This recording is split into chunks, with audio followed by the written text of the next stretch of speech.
Meeting to order at 10:04 a.m. The meeting is being recorded. We have a few announcements being recorded. If you are on Zoom, please, when it comes to the Q&A session, raise your Zoom hand and keep it up there, and we will respond to people in the order that you raised that. Please keep yourself muted until you are called upon. If you haven't already, put your name on the sign-up sheet at the back. We need to know who was here for the meeting. And the bathrooms, should you need them, we don't expect that much excitement, but if there is, go out the door that you came in, across the little alleyway, in the door into the main school building, and all the way down at the far end of that hall on the left are the bathrooms. Having said that, welcome everybody, thanks for coming. I want to give a thanks to everyone who helps with these meetings. We'll go left to right. Don and Linda Fuhrman have offered to facilitate and keep track of who's on Zoom. Hyla Gibbons is managing the tech end of things. Dana Gordon-Macy, our principal. Bob Thibault, our superintendent. Heidi Russ, our financial director, are all integral parts of bringing this to you from the school board. Same format as previous meetings. So if you were at the last meeting, this is going to be the same format. We wanted to have an evening during the week and a Saturday for those who couldn't do evenings.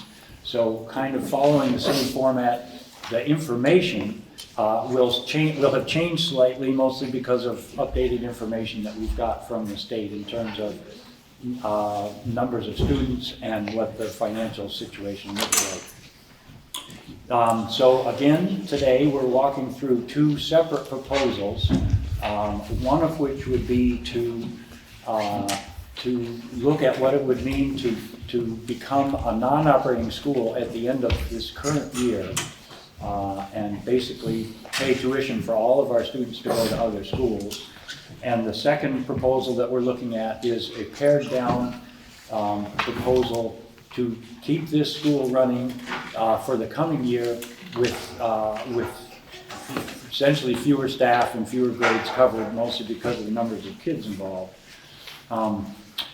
We're looking at both of the proposals today in order to kind of get a grip on what the educational impact might be and what the financial impact might be. The school board will be voting on these proposals in the upcoming week or so, and we'll choose one to put on the ballot for the upcoming Australian ballot. Now, we have been trying to see if we could have an earlier vote. I think everybody agrees it would have been a real advantage to know sooner. If you teach at the school, if you have kids at the school, know as soon as possible what the coming year looks like, but it just is not a possibility. So we worked on that. Just want everybody to know that we tried our best on that, but it ain't gonna happen, and that's just the way it is. It's fair enough. Let's see. I also want to say that, these are tricky times, but the school board 100% supports this school and this community, and we believe that it's an absolutely crucial thing to have small schools in small communities. Marlboro's had kids in schools here for centuries now. But, this may be one of the times when we simply aren't going to be able to do it. But I also firmly believe the time will come when we do have enough kids in this town, and we will want to have small local schools here. So who knows how many years out we're looking at for that, but within 10 years, my money's on the table saying we'll have enough kids to open a school again. And that's one of the reasons I would like to think, no matter what happens in the next few years, that Marlboro should be able to maintain its independence and be able to make its own decisions about what happens here. Whether it's saying, okay, too few kids now, or enough kids now, let's go back to it. So I remain resolved to keep Marlboro as an independent school district which will be able to make those choices. Other comments from school board members? None, you pretty much covered it, Dan. No. There's seats up front. It's okay, you can sit close to the teachers.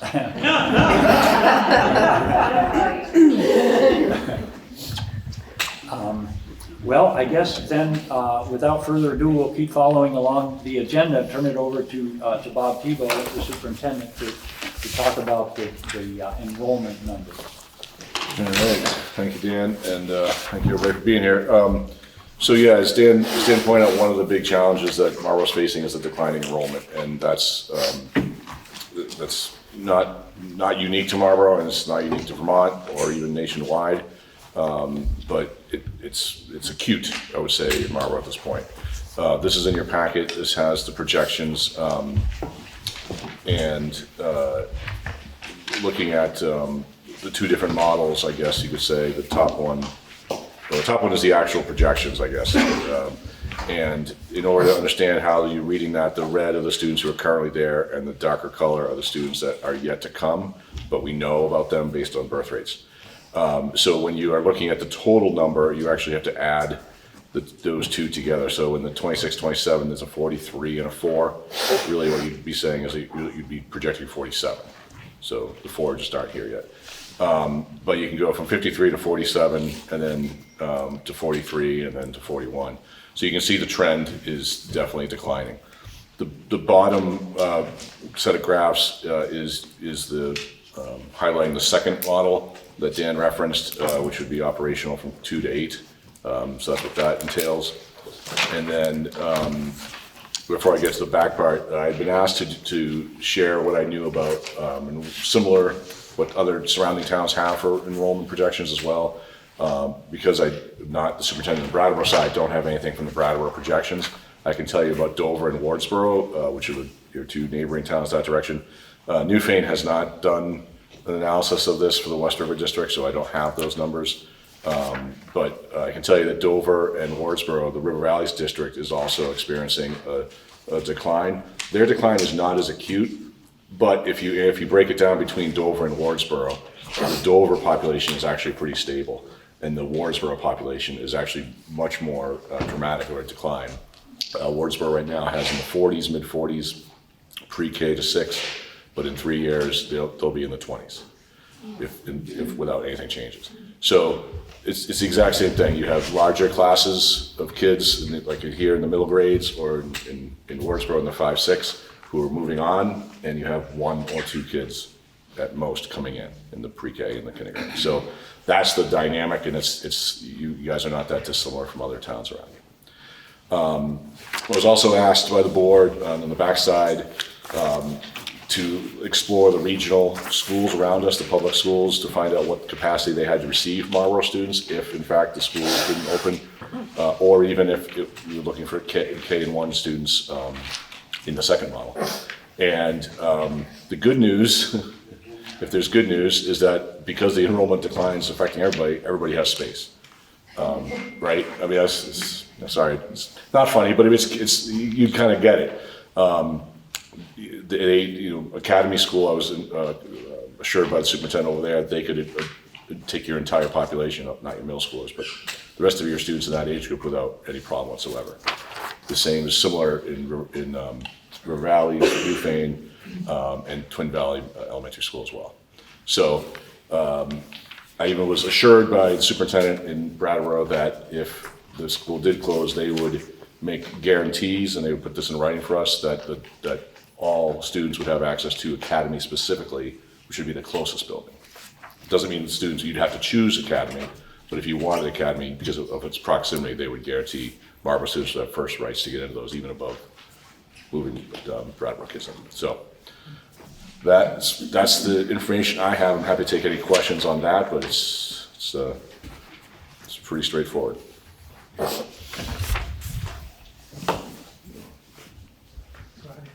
Yeah, so actually, I should have mentioned earlier that Don is the facilitator for the Q&A, so Okay. look at Don and he'll call on you. Just one request, that when you do ask your question, state your name so that the folks online can know who's talking. Or you were first. I'm Janine. I guess we don't know, like, of the incoming kids and the families who would choose to send their kids to a private school versus sending them to a public school too. So the numbers could be as low as the top one, no?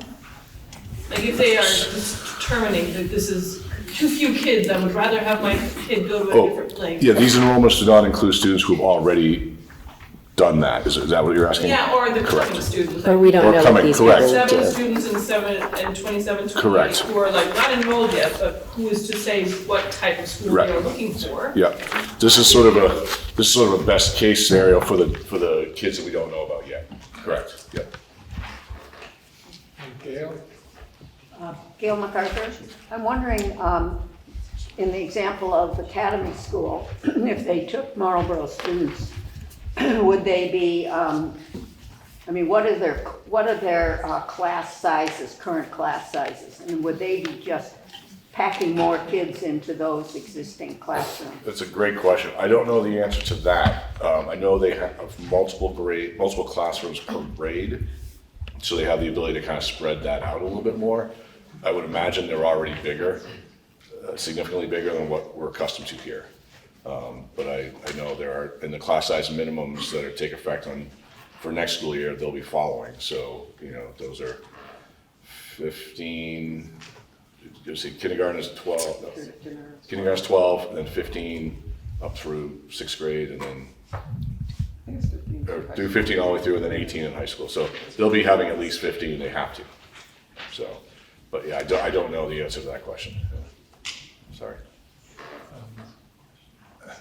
Here, go ahead. Yeah, Andrew, for us, what's the transportation situation if the schools are closed? So that's a great question. That's something that if the vote happens, the board would have to consider what they're going to do. The board and the district still own buses, still have employees that are bus drivers. So they would have to make decisions around, probably based on where parents would want to go, how they would do that.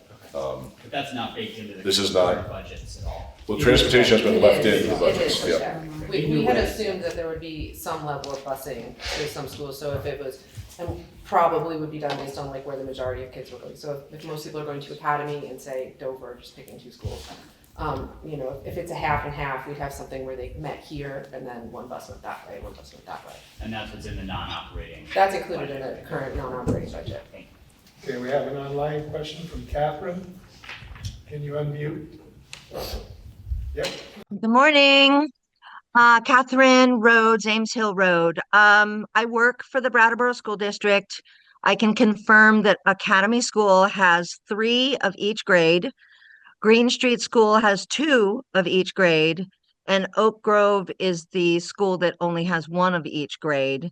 And I do know that the class sizes vary, but in some cases, some of the classes are lower, like in number, than they have been in the past. But anyway, I just thought, just for informational purposes, I would share that.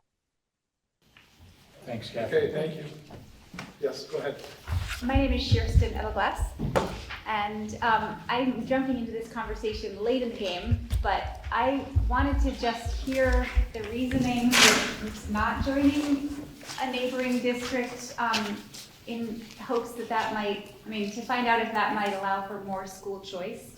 And the reason I thought of that is when I was in 6th grade in a huge geographic school district in rural Maine, we had 6 elementary schools. And I had the best year of my education because I got to bus from my school to the next school, from Thorndike to Unity.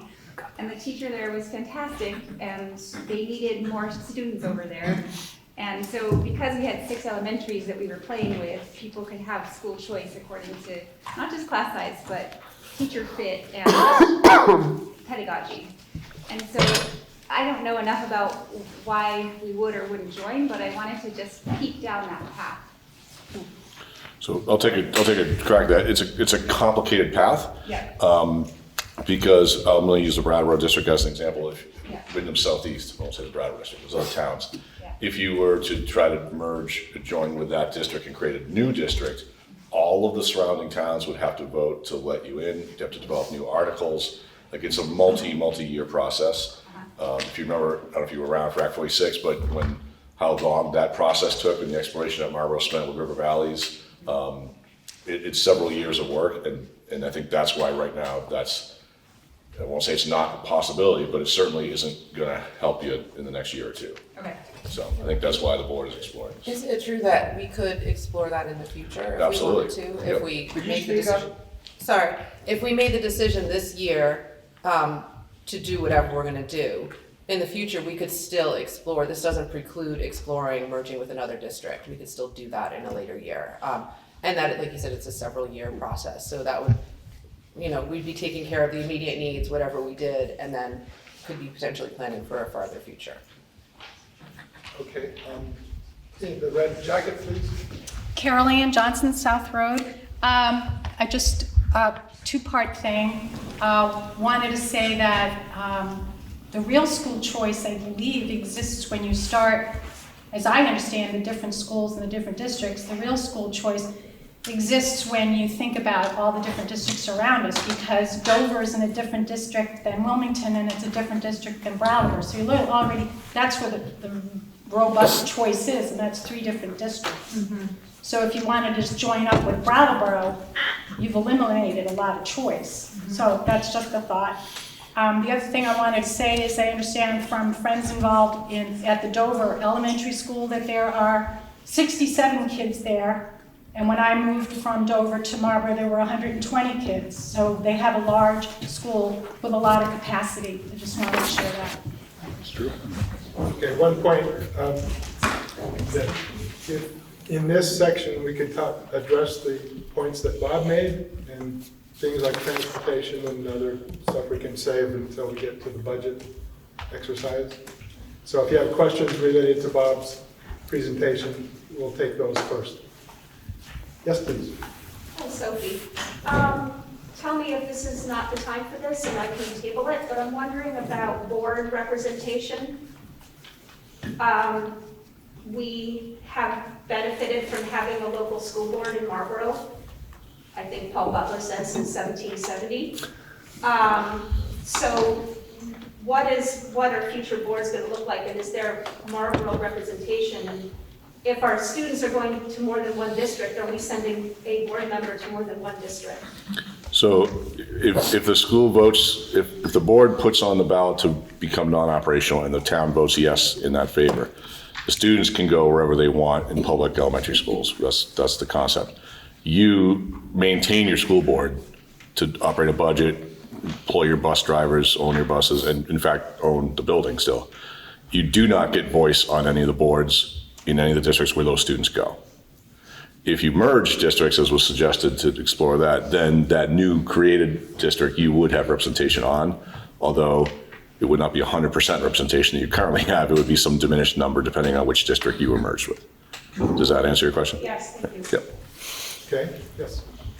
Jonathan Morse, I think it's important for us to keep in mind that if we farm our students to some other town, they only go, in the elementary school, they only go through 6th grade. And at that point, they go to a junior high, whether it be BAMS or wherever. And I think we need to carefully consider the ramifications of that impact on our kids. Okay. Any more related to the enrollment numbers? Okay, we're ready for Heidi. Sure. Heidi Russ, the business manager of Wyndham Central Supervisory Union. Yes, I'm sorry. Heidi Russ, business manager for Wyndham Central Supervisory Union.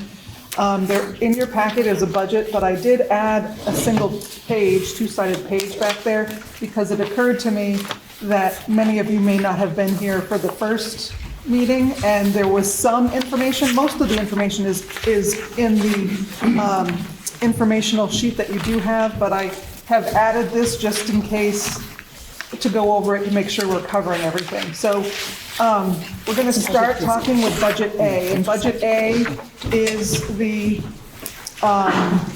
modified school based on conversations that I've had with Dana and the board. And so just some highlights for going into this budget year for '27. Health insurance increases have gone up or expected to go 7.4% for '27. The certified staff increases are 6%. Non-certified staff increases are based on the cost of living that's set by the federal government. Where are you? There is a single sheet that I put back there that just goes over some, it's an overview. If you came in earlier, you might not have received Right. it. It's not in the packet that was put together, it's a separate pile back there. Okay. It is on the screen, right? Right. Some of this information is on the informational sheet, but not all of it.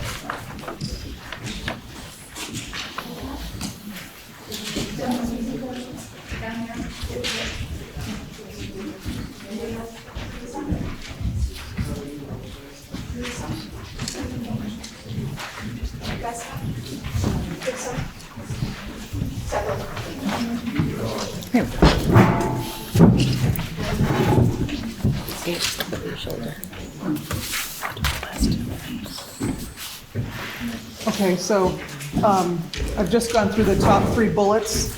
If you now have this sheet, just going over the increases for staffing that would be happening for fiscal year '27. Non-certified staff would be at 2.8%, and that's based on the federal cost of living adjustment. This proposal is to operate grades 2 through 8, and that would be tuitioning out pre-K and first grade. So therefore, there would be a few reductions of staffing, and Dana put together a grade structure under this budget that would be a 2-3, a 3-4, a 5-6, and a 7-8. Instrumental band would be cut. There would be the removal of the modular building, since the expected school enrollment will be approximately 38 students. Busing would remain the same as the current year.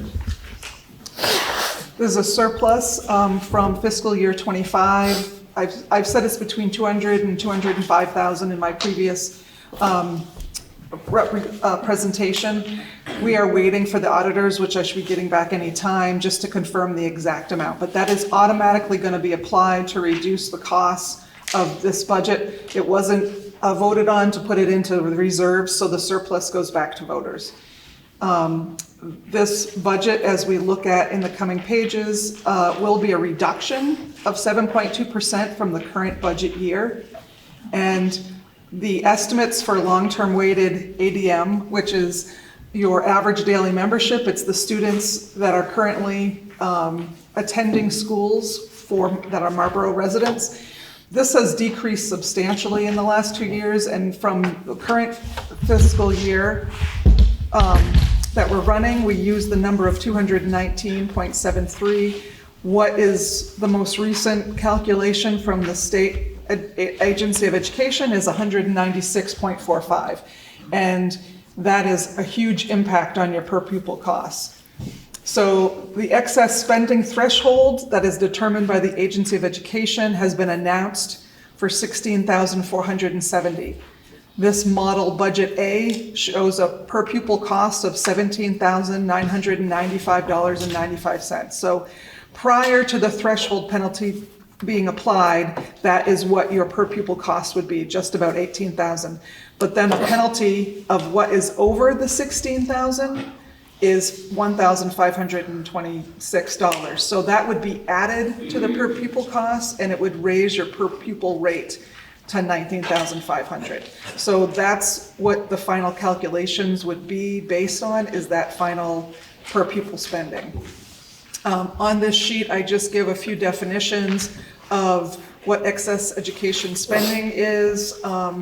It's based on 118% of the statewide average. So that's where they come up with the 16,470. And there's also a yield that I have received, has been anticipated at 8,849. I'll go into that a little bit more in the tax calculation. The yield isn't actually set until the legislature votes on it in May or June. And there is a lot of discussion at the AOE and the Department of Taxes on that The ed fund is already showing a deficit of $2 million this year based on revenue that hasn't come in. And you may recall taxes were bought down by the Department of Education through Governor Scott at 118 million last year. So there's already I should say a high impact, but there's a big deficit that they're trying to make up for. So that impacts the yield. The yield takes into account what everybody votes on for their final budget numbers, and then the state determines how much the education fund has to put back out. And that yield goes up and down based on that number. If the yield goes up, it's in our benefit. If it goes down, it is not in your benefit, because it's just going to make your taxes go up more. And they are concerned that this 8,849 number may go down. But we're going to continue to use that number because it's been given to us as an approximate number. So I am going to go from here straight into the budget for the first budget. Let me turn this and decrease this a little bit. So this is the budget. That's the first one in your packet. Again, this is for operating grades 2 through 8 and tuitioning out pre-K and kindergarten. And first grade, I'm sorry. In the beginning of this, we have pre-K. You'll notice that I have reduced staffing because there won't be any. So there's a lot of Excel sheets here. Yep, it should be the first. I apologize.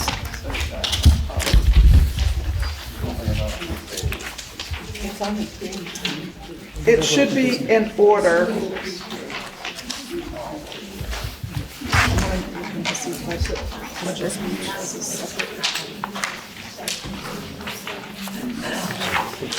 So at the top it says proposed annual budget, the other one says non-operating budget. So as long as you are looking at the first budget that says proposed annual budget, you are on the correct budget. For 2027. For 2027.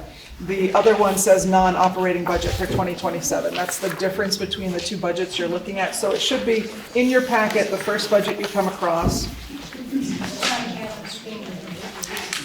This is the one I have on the screen, yes.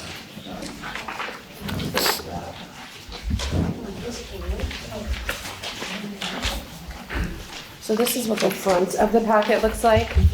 It's got the blue here and the blue at the bottom, and then you just flip it to the other side. So it kind of looks like the back of the packet. That might be why it's a little confusing. Okay, I did not put the packet together, so I guess. It's just the way the staple is. It's just the way the staple came. No, I think it's just stapled upside down. Oh, okay.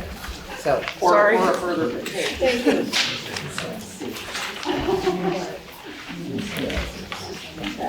So it's backwards. Scroll back on the top, so everybody really gets where you are, because they're getting confused. So I scanned this. Sorry. Different document. It's right. This is what people are doing. Okay. They're not looking at the same thing. Okay. I apologize. I had someone else copy everything, and then I made my PDF so that I could run through it the way I needed to. So.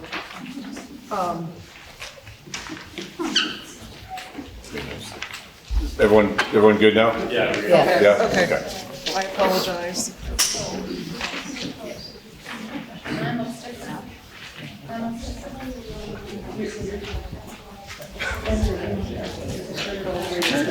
All the way to the right.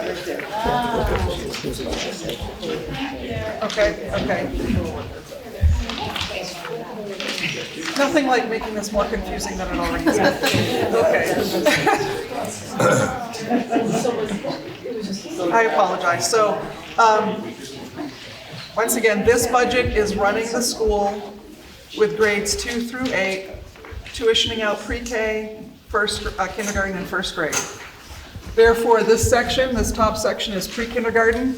There's a reduction of a few staff, and there's an estimated number of potentially 4 students that have to be tuitioned to another public or private school, and the state of Vermont dictates how much the 10 hours for those students get. So the town is obligated to pay, the school district is obligated to pay 10 hours for a total of $4,100 for fiscal year '27, 10 hours a week for 35 weeks per student. So that's where that number comes from. And you'll see the zeros representing these services that are taken out of the budget because these are all pre-K services that aren't being utilized. If we go to the next section, you'll see elementary direct instruction. This shows that of the elementary section of Marlboro School, there would be 5 full-time teachers, there would be 1 reduction of a teacher, and that we are estimating about 5 students that would need to be tuitioned out for kindergarten and first grade. And that was an estimated number of 19,120 based on current, we don't have announced tuition yet, so that's just based on an average announced tuition for current year and may fluctuate a little bit once we get the updated announced tuition. So there are reductions, you'll see the variances and negative percentages based on reduction of a class. We keep music staff member at 0.4 full-time FTE, so 0.4 of a full-time position. We go down a little bit to the next page. We have part of your special ed assessment from the Central Supervisory Union budget. Part of it is in elementary, and you'll find the other part in secondary, because we split the assessment between elementary and secondary students. So there is that increase in your budget, and we have... One quick thing, can I get the number on the right-hand side of the screen is cut off, is 38 students at 20,000. 20,910. Yep. And that is, again, current numbers for tuition this year. It will go up slightly, but this is based on 38 students that are already being tuitioned out for secondary between public and private. And so that number is split between the two because you have both public and private tuition that you pay. Otherwise, that is mostly the same. You still have a little enrichment for your co-curriculars. We go into what's considered full staff that are within the whole school, which would be like art services or itinerants. So you would continue. Slow down, Sure. Sure. Yep. Are you on the one now that has the first line that says other employee benefits? I'm Just sort of above that. between the two because I was starting with the secondary services and the full school services with art. So I am kind of switching between the two pages. I was pointing out that you continue to have an art teacher at 0.4 out of a full-time position. That's 2 days a week for anybody.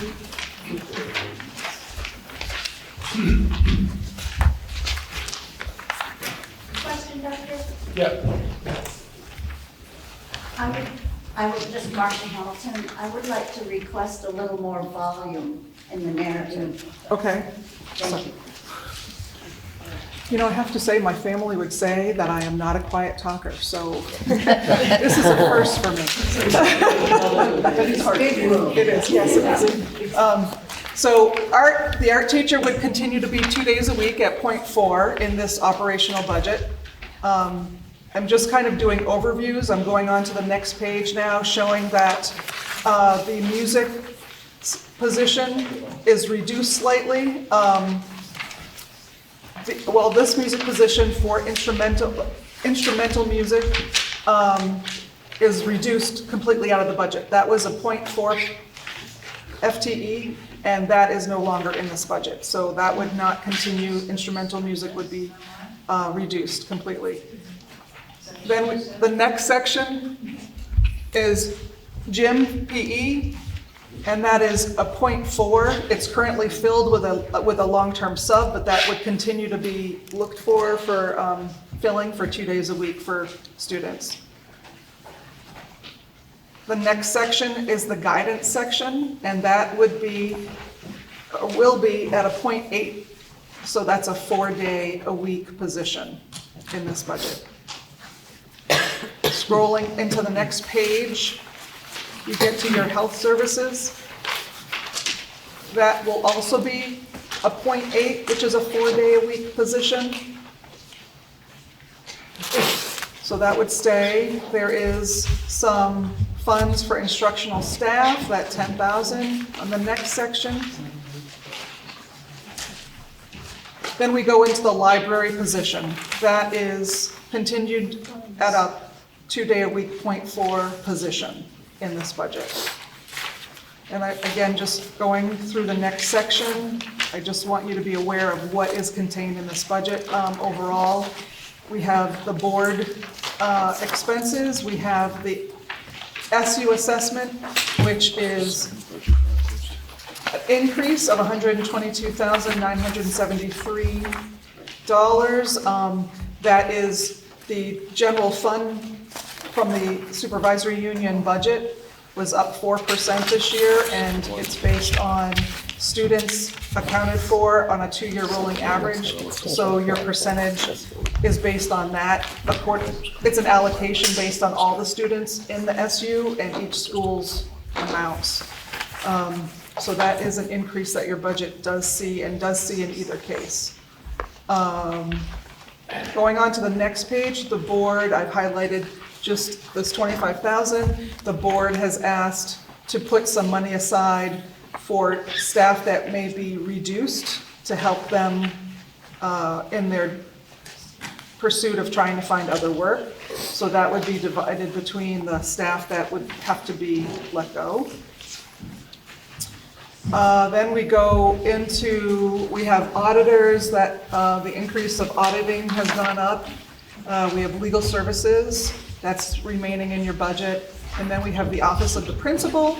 So you have a full-time administrative principal, you have a .8 position for the front office manager, administrative assistant, and then we went through the expenses of the office and tried to decrease based on enrollment being reduced. So we tried to find some savings there. And lastly, we have, or pretty much lastly, we have the operation. This is going from one page to the next, the operation of your building. You have one full-time custodian with benefits, and then looking through the cost of plowing, sanding, cleaning supplies, repairs to the building, and all the expenses that go with running a building. We did take out the modular in this section, so that's been about 32 to 35,000 the last couple of years. That would be taken out because we'd be getting rid of the modular building. And then the next section is your transportation section. So we have 4 part-time bus drivers. We are not reducing any of that. We are keeping all of that the same. The big change you'll see in this section though is we have been leasing a bus, and that has to be paid off this year. So there is an automatic, there was a large amount, 75,000 in the budget for this year because it had a big payoff. It was a balloon payment. So that is a savings for next year. There's no bus lease. And then food service would stay relatively the same. There is a reduction of a 0.5 position in that regard, and that gets us down to the bottom of the budget, which is a 7.2% decrease and a savings of 294,000 with this particular budget. I would then ask us to go, there is a page with revenue which might have been on the front, maybe that's where the confusion was. Yes. So the revenue just shows, if you go back to the front page, there's not a lot of revenue coming in. There's still some Medicaid reimbursement. There's interest that's gained on the bank account for your checking account. We do get transportation back for a portion of your expense, a sub-grant, and then there's some voc ed revenue that comes in from the state to offset the expense in the budget. So we'd still be looking at raising 3.5 million for running the school. And the next section should be the tax calculator to show what this all means with operating the school budget and these estimated numbers. Does everybody find that page? It should say proposed operating school budget draft with estimated state numbers. It's just a single page. It's just a single page, yeah. So putting in the expenditures of 3.7, almost 3.8 million, offsetting revenue, I've included in the offsetting revenue the 200,000 that's expected to be a surplus from 25. Once the auditors confirm, that automatically goes back to reduce your tax consequences. So you get your net ed spending at 3.5 million. We calculate the long-term weighted ADM, your student count, at 196.45, and that's where I get the net spending per pupil of $17,995. We have no exclusions because you don't have a bond that was prior to 25.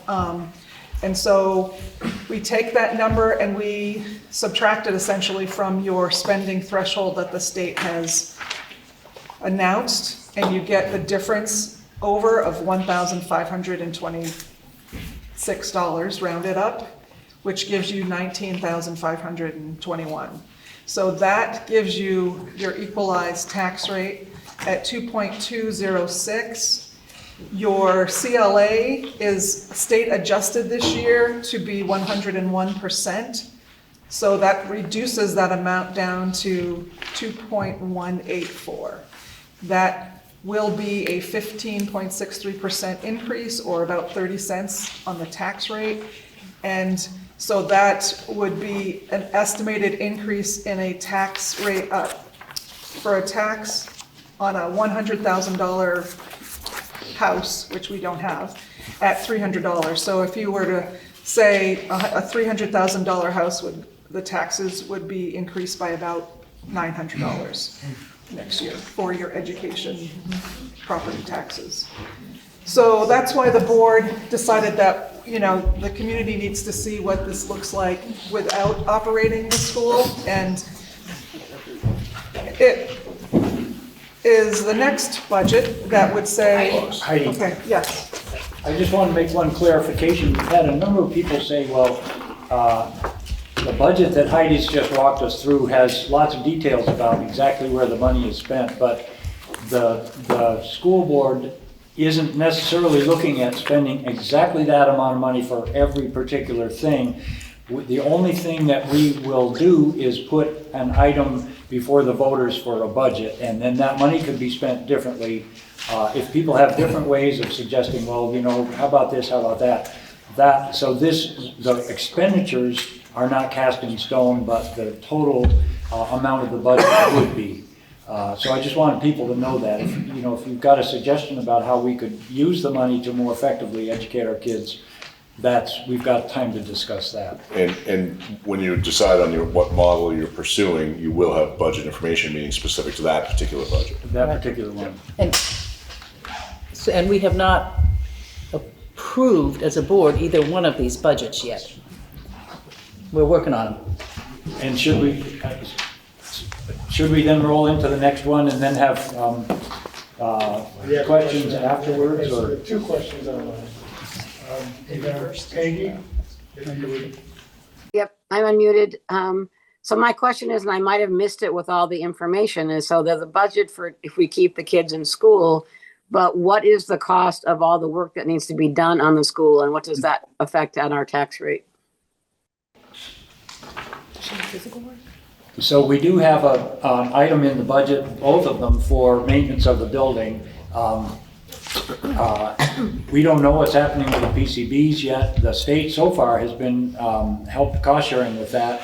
Whether that will continue or not, I don't know. But we plan to, in either case, at least for the coming year, maintain the building.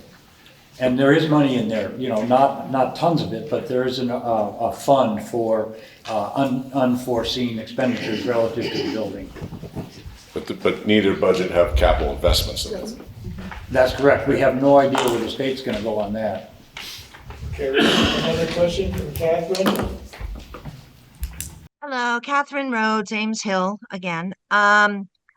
So I understand what Dan said about, you know, there's no exact determinations how the money is going to get spent or how much is going to get spent. But just to summarize, because we've had a lot of numbers put out there, but just to overall summarize, is my understanding correct in thinking that there is the potential for next school year, if we go with this option, to spend like $3.5 million to educate 53 students? Is that like a general an accurate summary? We have the high school kids too, don't forget, so I don't know the exact number. Right, but- secondary students are included that you already pay tuition for in that. It's not pulling out the secondary separately. Okay, we have another question from Lena Jackson online. Hi, thank you. I might have missed this, but I think I heard you say, and I wrote down the numbers, that the budget as it's currently presented, obviously there's room for changes and things like that, but the budget that is presented is 7.2% less than our last year's budget. However, our taxes based on this budget will increase by 15%. And I don't know if there's anyone who can provide an easy explanation that a dummy like me could understand of why, when the budget decreases, our taxes go up so significantly. Thank you. And obviously, I'm willing to, talk to somebody offline if they want to try and educate me on that. Thank you. Do you want to try it, Dan? Do you want me to? No, go for it, Bob. All right. So the short, easy version is that there are a lot of factors at play. One of the factors is because you're talking about a cost per pupil formula that drives everything. When your number of pupils go down, and that's the denominator in the equation, then everything else goes up. So it's really just a function of a fraction. And so that when you have fewer kids, the cost per kid that is remaining gets higher. And so with a higher cost per kid, it puts you over the threshold. Putting you over the threshold gets you double taxed. I'm using air quotes. I know you maybe can't see me. And then that double tax helps drive up. And then factor in your CLA and the yield and everything else. There is not a direct correlation when you think about it from a decline in your budget to an increase in your taxes, but it goes through this mechanization of the funding formula that makes it happen that way. And it can be the opposite too. You could have, I've seen towns in the SU where in a district where the budget is up 5% and the taxes are down 5% in that particular town, whereas the town next door to them in the same district has their taxes go up based on the CLA for their town. So a lot of different things that could play into it. I also want to mention one thing. When we're comparing the expenditure line on the budget for this year and the budget for the next year. And one of the things the board made a decision about last year was to use $428,000 of fund balance to buy down the tax burden for the town and keep it the same. And so that's $428,000 that was considered revenue for this year that's not there for next year. So that also has an impact of a huge jump, whereas you might have seen less of a number if it was without using fund balance this current year. It would be a lower interest increase. T. Wilson, Butterfield Road. I would like to see what happens if you look at a budget that starts with what you can spend per pupil without triggering the excess tax. I think that hearing all these budget numbers is not very useful. I find in this setting. I didn't see this before I got here. It takes me a while to absorb a budget. It's a complicated thing, but my guess is that this budget is not drastic enough to address the size of the problem. And I don't know, I trust you guys to be doing a terrific job with this, and I know how hard it is. I've been on the school board. It helps to have page numbers on any document, really and truly, this is basic stuff. And I just think that if we work backwards from how much money could we spend without having to spend extra because we're spending too much per pupil. Start with that and see where we end up. So I'm going to suggest now that we just go through the next budget, because that's going to address exactly what you're talking about. You'll see through the next budget, a non-operating budget, how that comes in terms of the threshold, and then we'll be able to sort of look at the numbers. That one will be below the threshold, this one's above the threshold. What is that play that you're talking about? That's my suggestion. You can also look at, on this page, on the operating budget tax worksheet that Heidi presented. If you go to the upper right corner, it shows the expenditure and the amount needed to reduce. That's the formula she has backed out to show you what you would need to reduce from this budget to get to the threshold. But let's do the other one. I think if people agree, let's just go right into the next one. And unless you have specific questions about this budget, that will help a bunch. Yeah, go ahead, Don. Yes. Carol Ann Johnson. My question has to do with the SU assessments. So I do understand why our property taxes go up when we have less students and less budget. What I don't understand is why our SU assessment goes way up with less students. That one I don't get. It's proportional to the number of students across the whole SU. And so, yes, Marlboro students are decreasing, but so isn't everybody else's. This number of the general fund is the business office and some of the directors, the director of operations, myself, the superintendent. And so that number has to be spread over all of the school districts. And while Marlboro's number is going down, so isn't everybody else's numbers going down. The MTSS, the multi-tiered system of support, the secondary, the special education, budget is also spread over, and that is up more, but it was a 3.4% increase, and the amount of federal grants that we are receiving currently, we're expecting to be decreased by $700,000 next year due to the federal government's changing some things. Can you restate that loudly for Sure, everyone here? sure. Because that came out last time and it just went. Okay. Yeah, that's important. Yep, so the. Expenditure side. So the expenditure side of the MTSS budget, the special education, the expenditure side was only an increase of 3.4%. So we did our best to try to, present a very reasonable budget to the SU board.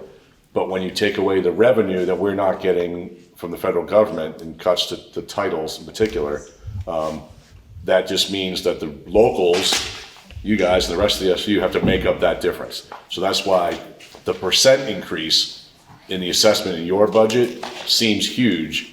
The actual expenditure increase of the overall MTSS budget was only 3.4%. Does that help? So it comes down to the 700,000 that we have had to offset that this year that we are not anticipating for next year. Because of the federal government. Yes, thank you. Okay. Yes, go ahead. I just want to know, so when you talk about that we're going to go into Rose Watson, when you talk about we're going to go into the non-operational budget, does that mean if the school does not operate? Yeah, so there is a big cost to that as well, is that right? Yeah. Absolutely, and that'd be an important thing to see. So again, I would say if your questions are general, we should wait till afterwards because you'll understand it better. If they're specific to this one that was just presented, then we should probably answer them now. Okay, one more here. Andrew Russ. I'm assuming, but I want to just verify that the operating budget that is being presented, and this is just a reference to T's question as well, is the sort of, this is the minimum budget that we think is going to provide a good educational experience for the kids. So even though, yes, of course, we could do the exercise of delivering a balanced budget that didn't have an increase, what we're seeing today is the perspective of, hey, this is the best operating budget that we think would provide a good educational experience for the kids. Is that I accurate? think that's always the question, right? It's like, what do we want for our kids? And when we build a budget, we want to make sure that we include the things that make an education robust and engaging and exciting and interesting and all of those things. The more we remove all of those different things, our kids' education changes. And so, yeah, if the town wanted to, when I was interviewed to be the principal of Marlboro, one thing I was told was the arts are really important. And it killed me to take the instrumental music line out of the budget, but it had the least impact on the whole, right? So when we're looking at it, we're really looking at what do we want to provide for all of our kids. Also, what are the regulations? What do the regulations say we have to provide? And what are the restrictions on how we can combine and consolidate things? Because we can't consolidate everything the way that we used to.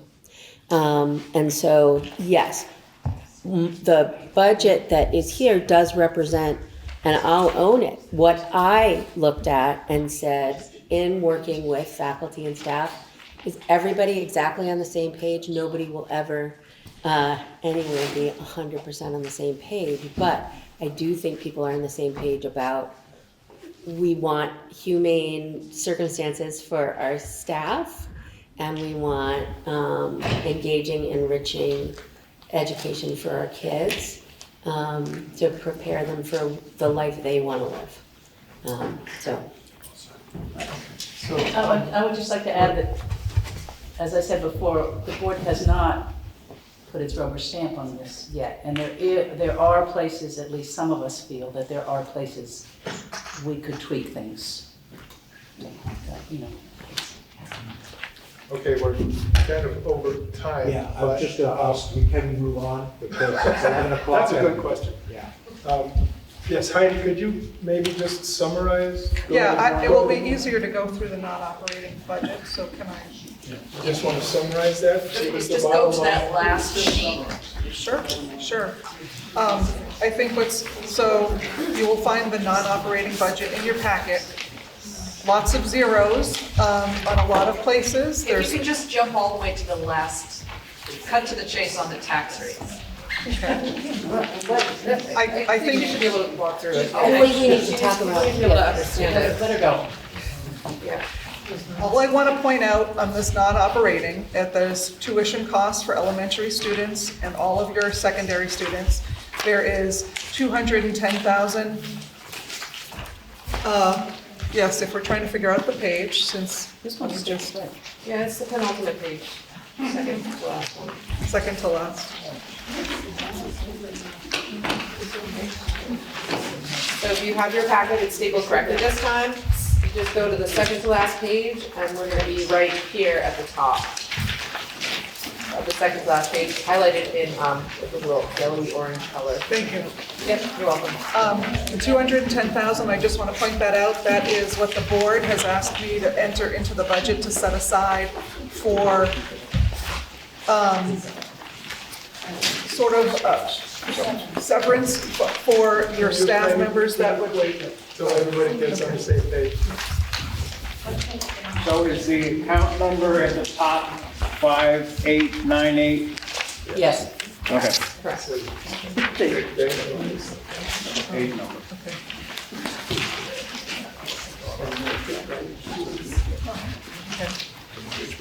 Yeah. So this is what the board wanted to put aside for severance. So this is a one-time cost that is increasing the bottom line of the non-operating budget, because they felt it was really important to have a severance pay for the staff that sticks with them through this year and would lose their jobs and have to go out and find some other jobs sort of at the last minute. So I wanted just to take a moment to point that out and just to reiterate that there's still a building being owned and maintained in this budget. I reduced a custodian to a part-time because you would probably need to pay somebody to check on the building and make sure that it was being maintained. The other thing that's still in this budget at the very end is your transportation. There is no change to that. Those are the three items that I think are important to know about this non-operating budget.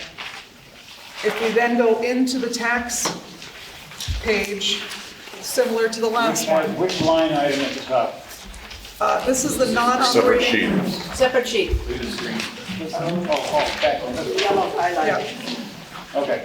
So I just ran right through that on the main things that are in the non-operating budget. There's tuition, there's the cost of a building and a part-time custodian, there is the bus transportation, and of course, there's still the assessments for the central office and your board. So this takes you to a $3.3 million expenditure budget. Again, 210 from a one-time cost. And using the revenues that are the same as the other operating budget, it gets you down to 3.1 million for your school budget. Tuitioning out all students, maintaining your building, having transportation for students to go in one or two different directions of schools. That brings your net spending of your per pupil to $15,888. That is under the threshold of $16,470. Using the estimated yield, this brings you to an equalized tax rate of 1.79, and then you use the statewide adjusted CLA, which brings it down to 1.778. Therefore, under the non-operating budget, your taxes would go down almost 6%, about 11 cents on the tax rate, and you would save on a $300,000 house just over $300 for your annual taxes. That is the main talking point about your non-operating budget. Let's go here. Okay, so 3 questions. The first, Paul Love, Stark Road. 3 questions. In budget A, is there anything in there for transportation for the students who will not be taught here? No. No, that's not correct. In budget A, which is the partially operating one, there is. There's no transportation for kids that choose to go elsewhere. No. Transportation The kids ones were we're not teaching. Yeah, he's talking about pre-K through 2. Gotcha. I don't think there is that provision in there, is that correct? No.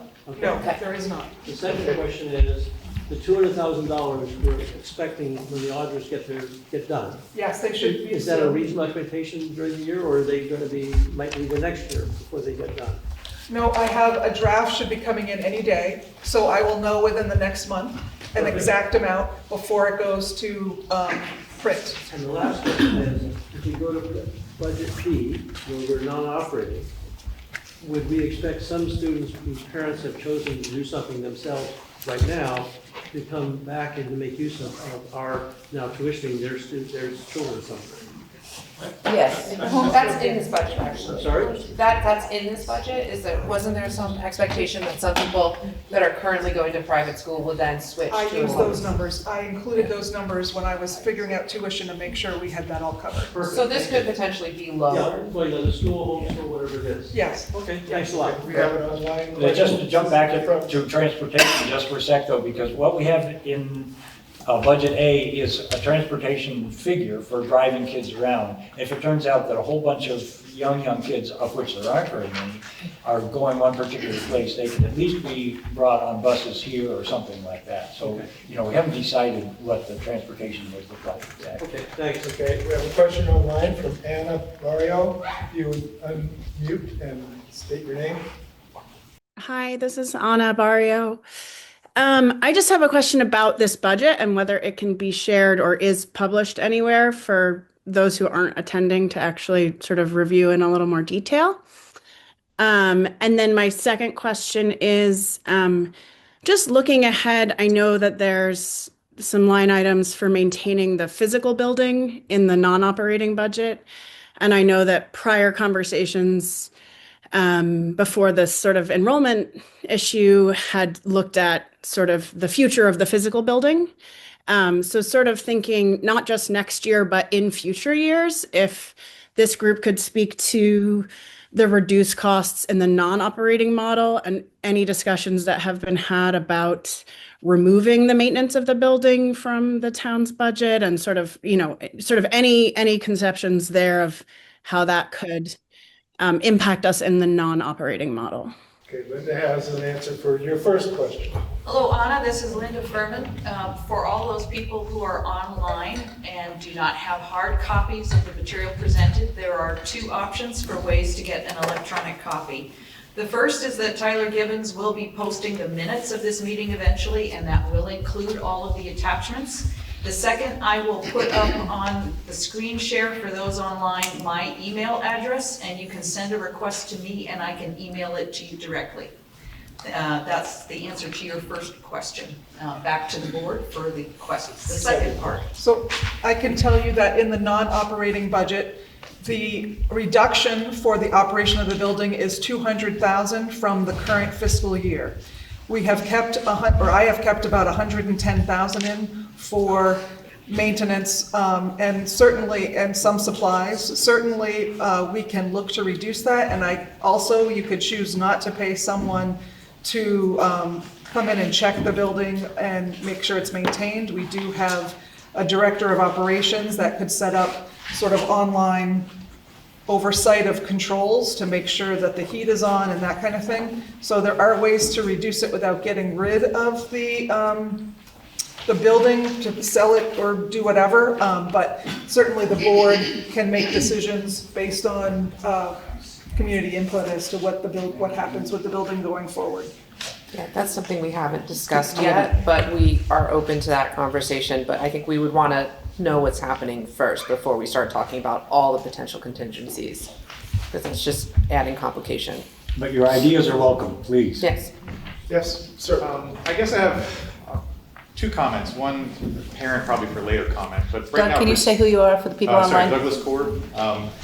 A procedural comment right now, which is, it seems, you're putting an operating and a non-operating budget together, and that feels to me like you're going to make a decision, and I kind of want to know what's informing that decision, because I feel like that decision should come from us, and I'm thinking procedurally, why not have a vote on whether to operate or not operate in March, which then you have 30 days to decide which budget you put forward, and that will be the budget people vote on. Because as you know, if the budget fails with whatever you choose in March, you have till June then to put something new together. And I think if you're concerned about timing and informing people, that having a sense of what the town wants first makes more sense. Yeah. So we did talk to our lawyer about that, and his recommendation was very strongly that because a ballot vote is yes or no, that it's not possible to say A or B on a ballot. You're going to say yes or no. So the school board. Yeah, I'm not saying yes or no. I'm saying yes to operate and no to operate. That's pretty much it. And then you would vote on the budget 30 days later, which you already have pretty much ready to go. Can you state your question again, Doug? I'm confused. I think that you should potentially have a vote by the town to decide whether we're going to operate or not first, and then that'll inform what budget you put forward to the town. And that is what we had tried to do and have been told that it's too close to the March vote, that it's an impossibility. We agree with you. That we talked to our town clerk, we talked to a number of people about trying to get a vote as soon as we made the decision of what to put on the ballot, whether we were going to put on maintain operating or maintain, and we can't do it before March. But so Doug, I understand what you're asking, and so correct me if I'm wrong on the board. I think what the intention is now, since we can't do the vote early, is that we're going to keep the school open or not keep the school open, have a bare bones budget in there, just because that's sort of the minimum. And then if the school remains open, we would pass an addendum budget with a later vote. So that way, if it is voted to close, we would then have the budget already in place. And if it's voted to stay open, there's the understanding from the town that we would need a supplementary budget, so we would then pass a supplementary budget to keep it open. Does that make sense? And actually, I think we are working with our Mark McDermott, the lawyer, on exactly that. So what's the sequence of things?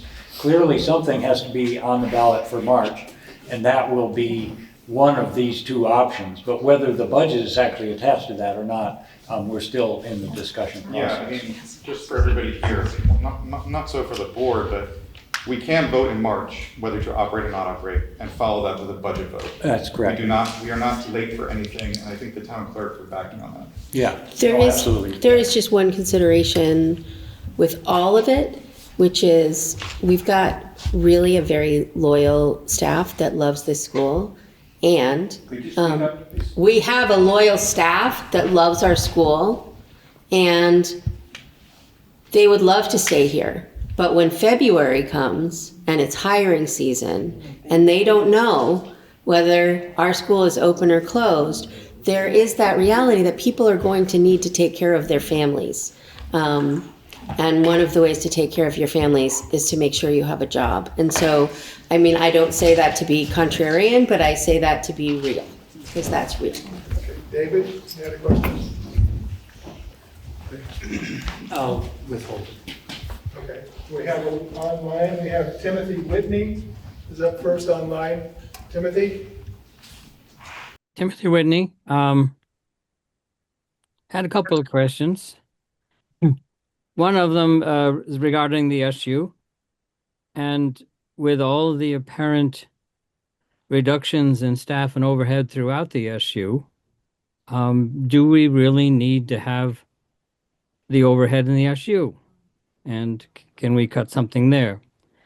Second, can we postpone town meeting in order to get the time that we need to answer Doug's question? Now, I heard Dana's reply about the teachers needing their time too, and the February being the hiring season. But this is important to the residents of the town too. And it's kind of I'm wondering if it is not a greater good to see if we can't postpone the town meeting in order to get the time we need, the timelines that are required, in order to do what Doug is saying. So the SU, you can answer this, but I'm pretty sure the SU mostly goes towards Special ed, right? special ed, and so that's not really, I mean, that's something that is our responsibility to cover. Regardless of whether you operate, your kids have to get the services somewhere. Right, and those funds for the services always come from the SU towards our kids. So even if our kids are going to academy, WCSU would still be paying for any IEP accommodations that they have. And then as far as postponing, our goal was originally to try to have this vote earlier, and logistically we were informed it's just not possible to do that.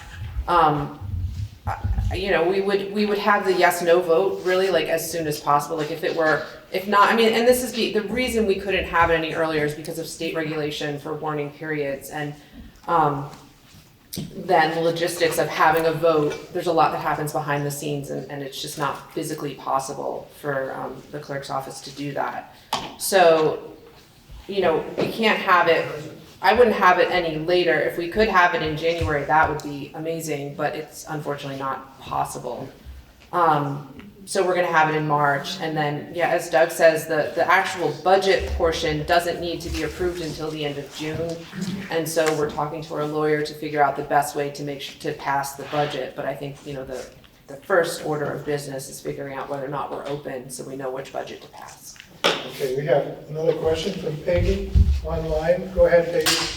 Hi, this is Peggy Tiffany. I have a couple of questions. One is just, one's a statement that I know someone else has said this, but it'd be really great if there was a link to a download so you could be looking at the budget, because I can't hold all the figures in my head while I'm listening.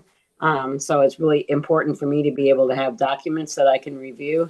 The second question is, and I don't know if this was in the budget and I missed it, but I remember from a past meeting that someone said they were talking about giving $200,000 to $300,000 to teachers as a I don't know what's the word,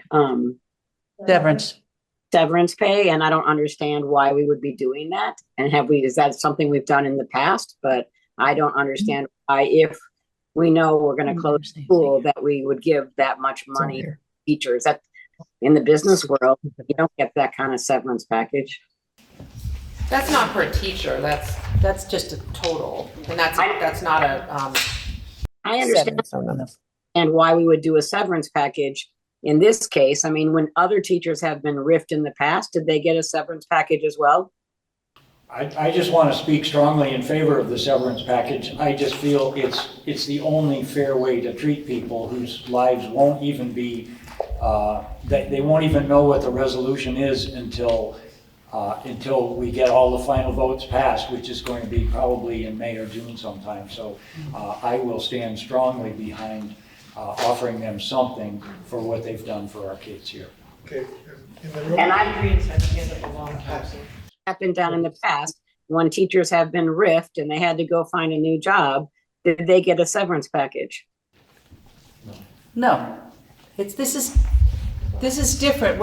If we vote to close the school, all the people who work here will be out of work, and it will be past the hiring time if they decide to stay on until the vote is taken. So that's a very different situation than when someone loses their job for whatever reason. It's just a completely different situation. Well, but I think we need to move on.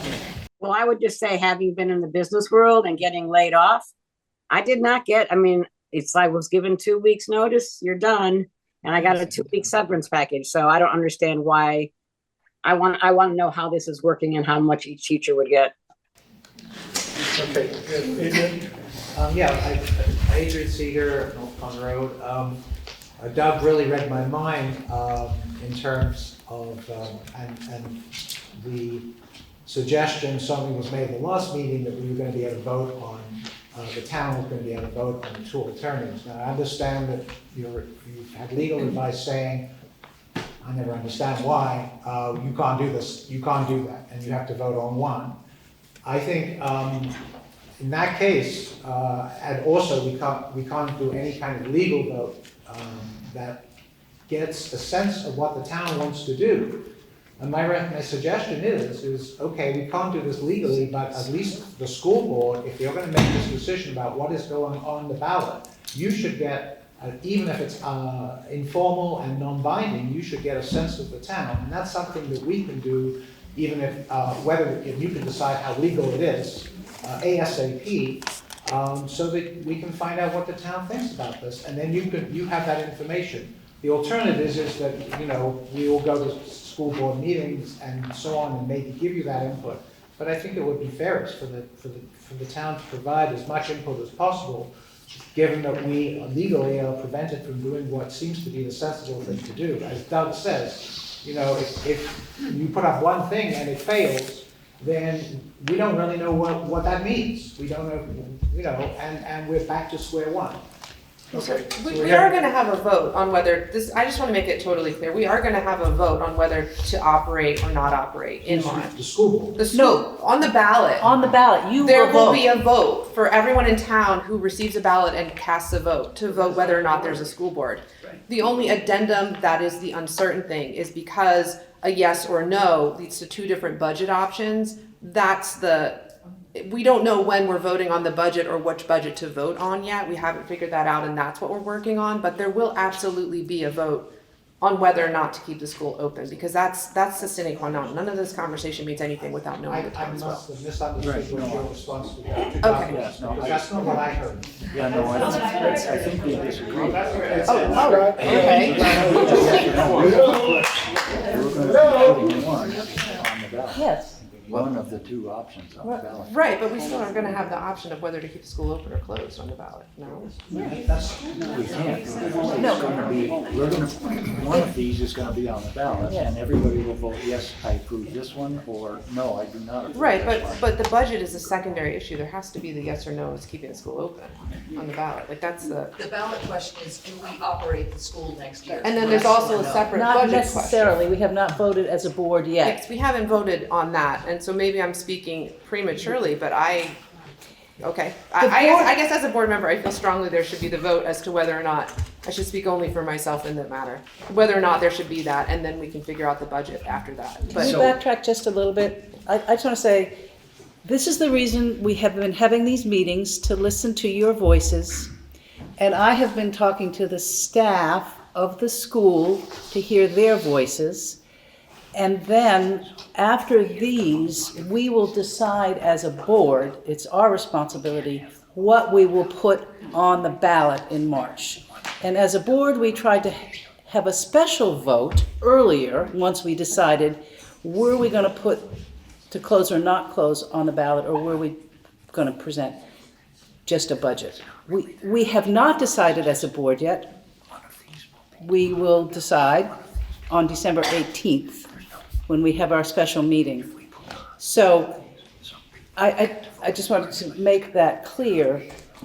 I understand your need, Adrian, and I think it's very clear that there's towns need, and that's what these meetings are about. But we also felt very strongly that not everybody comes to these meetings, and so that's why whatever we put, and you can't actually close a school without a vote from the town.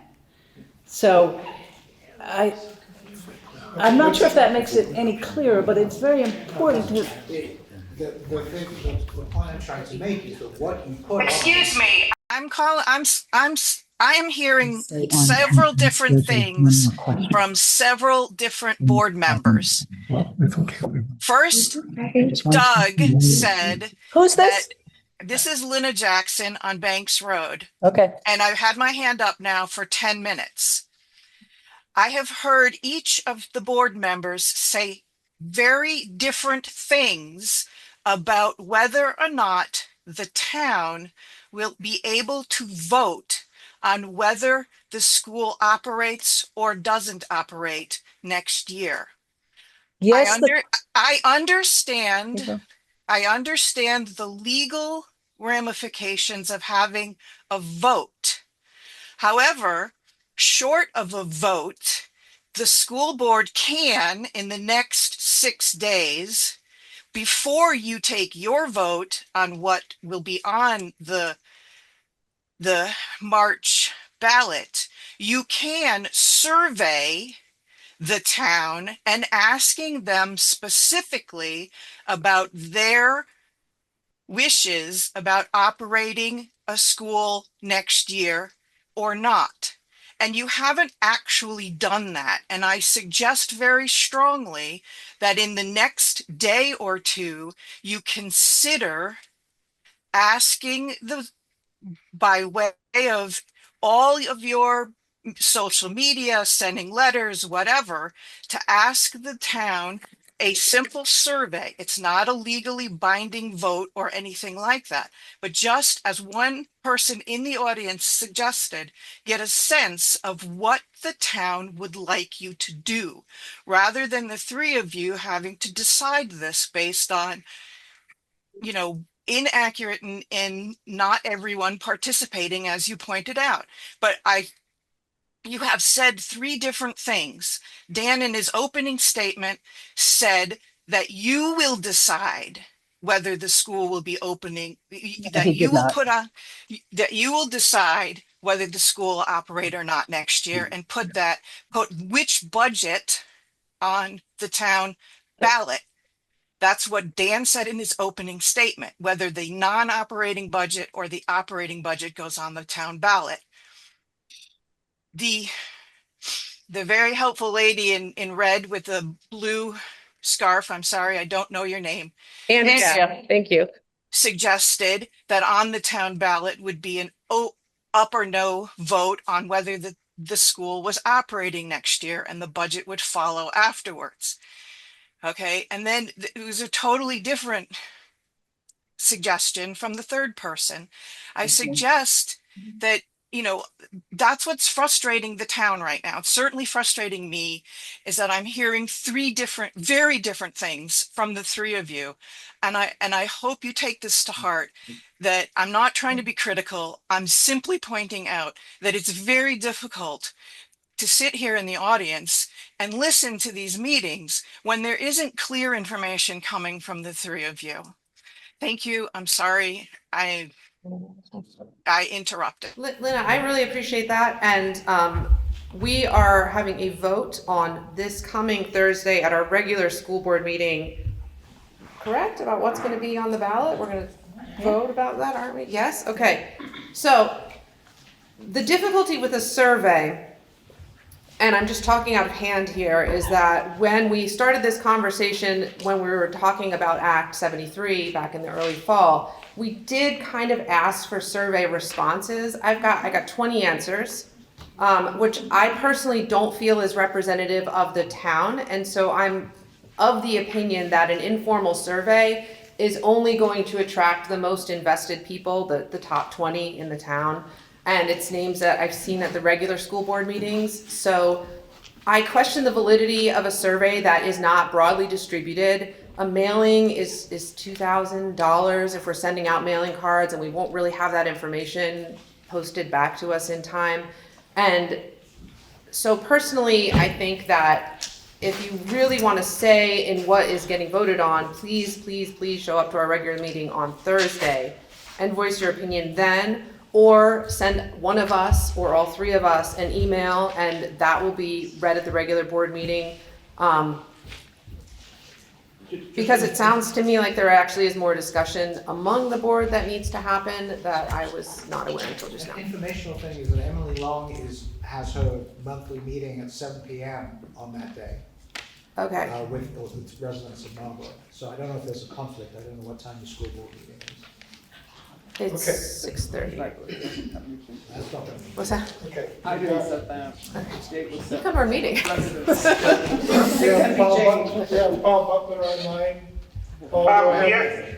This is Paul Butler from Lower Dover Road, and I apologize. I can't for the life of me on my Zoom app find a raised hand. So I wanted to make two notes. The first is it was mentioned earlier that the budget would the operating budget, budget A, would be to educate 53 kids plus high school. Actually, budget A is to educate 39 kids plus high school plus a handful of pre-K through first grade students.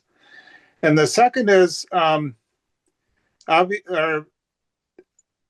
that was brought up in the previous meeting last month, which I've thought about a great deal since that time. It's obviously very traumatic for the town to not have an operating school, but also we had considerable discussion of the possible legislation of the fact that 2029 is the key date for whatever happens with school district reorganization, if it happens, and that it may be in Marlboro's best interest to get ahead of the game by doing this, being the new Stratton or whatever we do, were we to choose non-operating. So I just wanted to mention that strategic calculus. Educating 39 students plus high school may be a stopgap measure and followed in a year or two by another reckoning of whether we can continue operating. And it may be in the town's best interest to pick this course of action now and control our destiny a little better.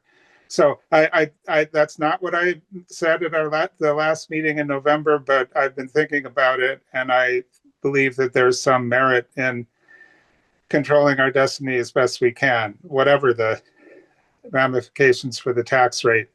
Thank you. Okay, you haven't gone yet. Oh, okay, Amanda Matt. I just wanted to say something about the severance. Could you speak up, please? Oh, sorry, I just wanted to say something about the severance. The taxes still go down even with the severance. So I'm personally in support of compassion for the people who work at the school, because I really appreciate everything they've done for my family and my children. That's it. Okay, who hasn't had a question? Go ahead. Obviously, and this has been stated multiple times, this is super complex. Speak up. Super complex process. I trust the board to make a decision that's best for our community and our town. We've done a lot of homework. I am concerned about a survey that it's very easy to not follow the numbers, not participate in the meetings, not understand everything, and to say from an emotional perspective, no matter what, I want the school open. I'm not sure that's the best decision for the community. So I trust the board to make that call for us, and then to put forth on the town warning the open or not open, whatever is. If I see a leaning towards a non-operating school, I support that, given everything that I've heard in these meetings, and attended some of them in person, but also online. So I just want to put that out there. You guys have done a lot of work, and it's very complicated. And I think for those of us trying to follow today, it's been a little bit complicated because it is complicated. But anyway, I trust you to make, and all the other people that have been involved with this, to make the decision and not put it out to a survey. The numbers are small. I did give my feedback to that survey. I'm sort of surprised that only 20 people did respond, and I think we're just going to have a repeat of that. So that's just. Okay, we have Rebecca online. Go ahead, Rebecca. Hi, can you guys hear me? Yeah. Yes. Okay. Hi, Rebecca, 70 on North Pond Road. I am also the school district treasurer as well as your town treasurer. My question, because Andrea said exactly what I was thinking, why in the world would the school board not put the option yes or no to close the school? I kind of feel like because the school keeps getting delayed, like feels like the inevitable is going to happen and we're just pushing it off just because we don't want to deal with it.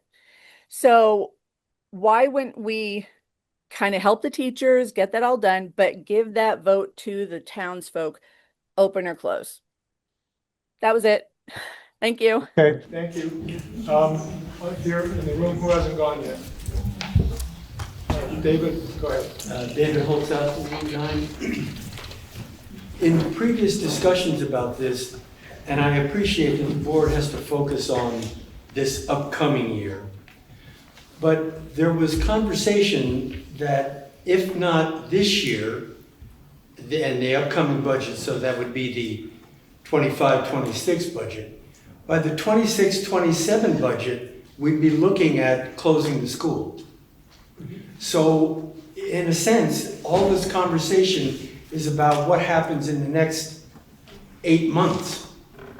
Whereas after that, we're back in the same situation, which in my feeling, we need to discuss whether or not we want to continue as a school or move to non-operational. And that's really the issue, whether it's this year or next year. Why not deal with it now?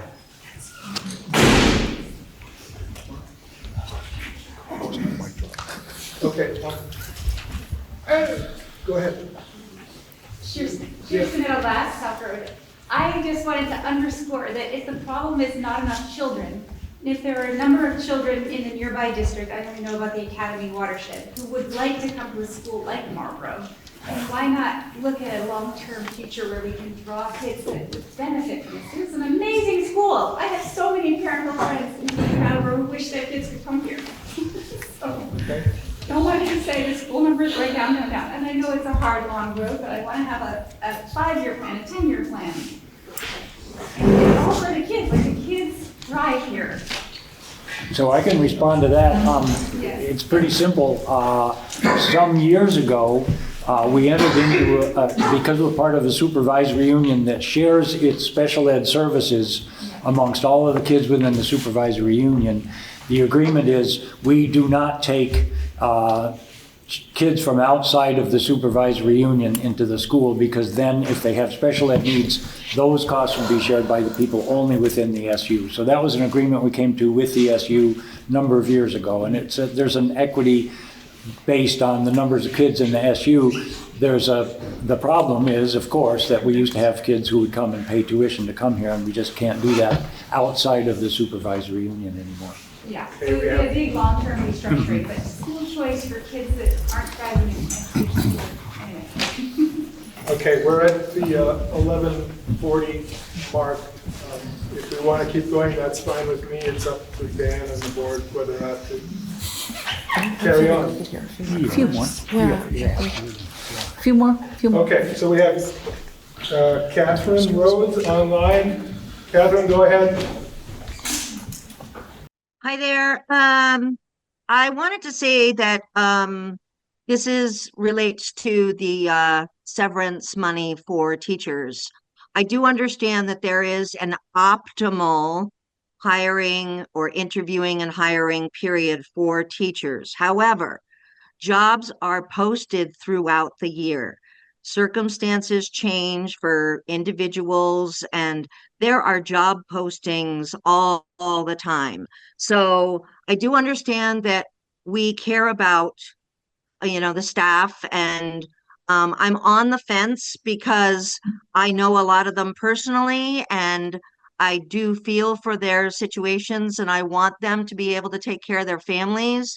But at the same time, I also sort of agree with what Peggy said, that, there's going to be opportunities. It's not like if they miss that February, March window that they're not going to have any job opportunities or interviews outside of that window.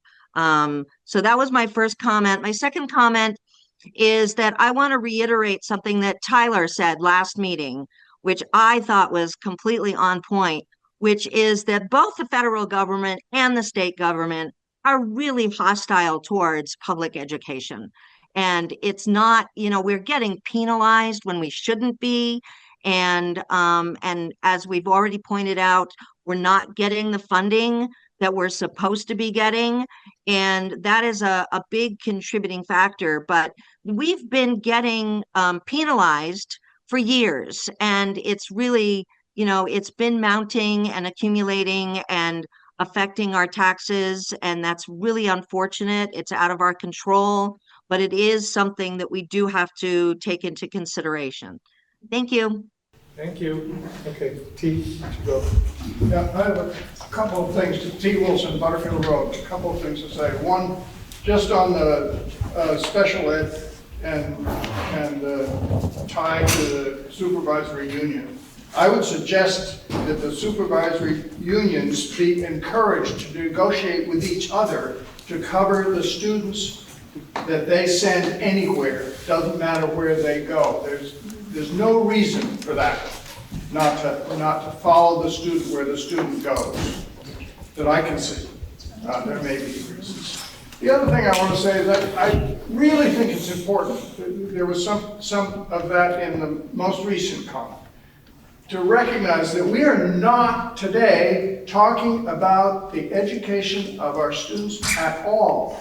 We are talking about the money it costs to do that. And Emily Long has many times said she wants the decisions to be made on the basis of the educational value of the program. We're not doing that, and we're not comparing the educational value of this place and that place. We are not looking at what our school has done over the years. Marlboro students, when they go to other schools, whether they're Brattleboro High School or some other school, when they meet other people, they stand out. And they stand out because of this school. Not just the school, but the whole community that supports the school and that works with the school. And we're going to lose that if we close the school, if we become a non-operating school.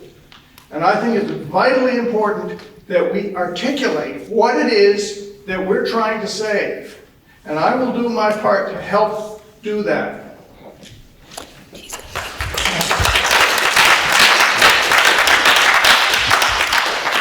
Okay, we have Rebecca online. Rebecca, go ahead. I'm sorry, but it's a lot of people. Sorry, it raised by itself. I'm good. Her hand is down now. She's done. Oh, yes. Okay, go ahead. I want to add to what you just said, Mr. Wilson, but and Doug backed me up on this. And David, please back me up on this. My bugaboo has always been about what value are we bringing the students? And my concern is that we're asking taxpayers to pay a lot more money. And maybe I'm missing something, but I'm seeing less value for the students. And that's the thing that has me concerned and has always had me concerned. And I hate to use this expression, but it's almost like we just keep rearranging the deck chairs. We want to keep the school open. I can't think of anything sadder than closing the school. But at what cost to their educational value? When I was on the school board and the town decided not to go with Act 46, we told the state that we're going to stay open, but we're going to do X, Y, and Z to improve the education that the kids get here. And I don't think we were able to ever do any of those things we told the state we would do. And that has me greatly concerned, as well as the structure of the building. So I just feel terrible that we have to think about spending a lot more money, but with no special science program, or no Spanish, or no music, or all the things that make it, I don't know, let's put it out there. Okay. I just worry about the value. Okay, we have Francie online. Francie, go ahead. Thank you. I'm not going to turn my video on because none of you would want to see me right now. But completely different note. I just want to say, first of all, that in terms of impacting what's going on at the state level around education, just want to remind folks that Emily Long comes to, well, actually, she's doing it by Zoom during the winter, but she holds a Zoom coffee hour the second Saturday of every month, and I host that. The link for that is on the Marlboro Community Center, their newsletter, and also on Front Porch Forum. So I think that's a great place to come for people to continue to express their concerns about what's going on in the state around education. And then the other thing is just so appreciate, people's amazing engagement today. But what I'm also looking forward to is whatever the decision is made for next year or beyond that, that what are the ways that we as a community can continue to support the parents, the kids, and the staff. And those are conversations that I would like to be part of in the coming months. And I'm not quite sure what that format might look like. Maybe it's school board meetings, I'm not sure. But I would invite people to think about that next step. Thank you. Okay, thanks, Francie. Let's go back in. Sophie, Church Hollow Road. I think it seems like taxes and tax impact is a really, really large issue for many, many people, as it should be. I just would like to point out, and correct me if I'm wrong, but the operating budget that you presented showed a smaller tax burden than what was anticipated at your last meeting in November, significantly smaller, correct? Yes. Yes, the long-term, your long-term weighted ADM numbers went up, the yield went up a little bit, and that's all helpful in what it brought it down. So can you give us the numbers again? So your numbers today showed There's a $300 on a $100,000 property for a $900 increase on a $300,000 property? Yes. And what were the numbers in November?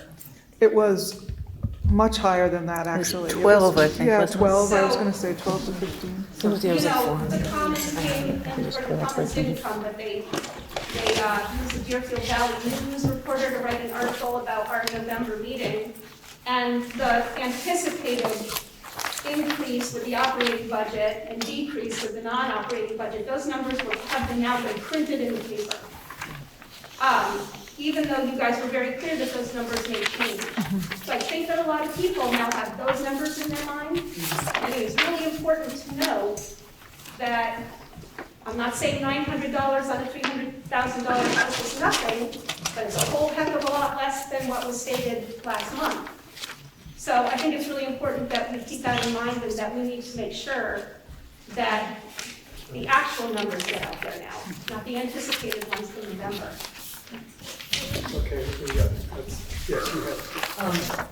Rose Watson, I do want to say that I support the severance package in the sense of even that helps keep teachers here till if we do close down the school, that they know they have some security there. And I do know people who are already, really considering leaving the school before that. So I think the seventh package is great in terms of giving them some kind of security. I do want to speak to the fact of being an after-school teacher for quite a while and a substitute teacher. I do want to say that a small school is not always helpful to kids. And there have been severe bullying issues, and they're hard to deal with. So yes, we do produce some really great students, and it has altered their life. Do we have more work to do? Yes, because that is still an issue in the school. So I just want to put that in because I know we glorify our school, and there's a lot of reasons to do that. There's also problems. I think it's really important to keep that in mind. Okay, we have someone identified as Andrea's iPad online. Is that Alan? You have to unmute. Can you hear me? Yes, now we can. Okay. Just quickly, I know today we're discussing two different budget proposals or tracks. One is keeping the school open, and one is operate for a little while and then closing it.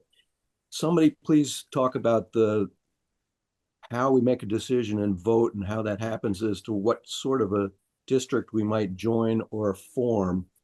Had a side conversation with Dan MacArthur a couple of days ago about that, and he indicated that there are options for the type of district we become. I haven't heard any of that discussed, and I'll go offline. Do you want to take that? Thank you. I think, just to respond to that, Alan McLean, by the way, from Butterfield Road, that's a different conversation because we don't have the time. Act 73 is coming along, and there will be incentives to change our district or to merge with others or whatever. I'm actually going to put Emily Long on the spot at the end of the Q&A just a little bit to talk about that, but that's coming over the next couple of years, and we need to make this decision now because of the enrollment here specifically. So kind of a different conversation, Alan. Okay, we have Judith Robinson online. Judith, go ahead. Hi, can you hear me? Yes. Okay, hi, it's Jude. I'm on South Road. And I did want to say that, I on the one hand, I think this feels abrupt to have the vote about operating or non-operating at town meeting, or in March, but I agree with Andrea, the board member, that it belongs there. Part of the reason is this historical arc. It's actually pretty slow moving, and I think if you're not paying attention, it feels abrupt, but really it should have been a much more robust and open conversation for a while now. And Carol Ann brought it up, like we really didn't do the cooperation between schools that we wanted to, plan to do, told the state we were going to do around Act 46. And then people, started to leave really anyway and come to the board. I was a board member. Doug was a board member then, maybe some other people in the audience as well. But come and say, I have a reason why their child should be at a different school. It's too small, there's bullying or whatever. And sometimes kids would come into our school because they were having bullying where they were. So, those things happen. But we put before the town, not that many years later, after we saved junior high from Act 46, whether or not we should close the junior high because it was so small. My daughter was the only girl in 8th grade. And she's going to be 21. So this has been a problem for a while.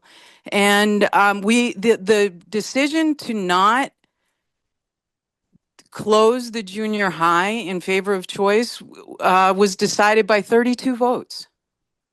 And that was the last time we had a vote. So what did that mean? That meant the board had the ammunition to say to the people who were coming to them during their board meetings, I was at one of them as just a citizen, 3 people were there, 3 families who wanted to move their kid.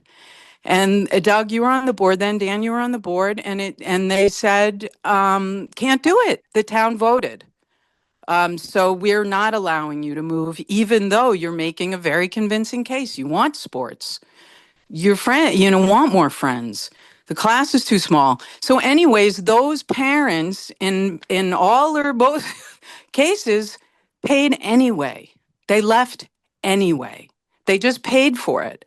So some of those, this was brought up at the last meeting, some people are going to be in the position, I fear, where they're going to pay because we've decided to keep the school open, but they don't want their kid to be the only girl. And they're going to pay to have that, their own child. They're going to pay these increased taxes to live here, and they're going to pay to send someone else. So let's just put it, that was the last vote was 32 people, a difference of 32 people one way or the other. Let's have another vote.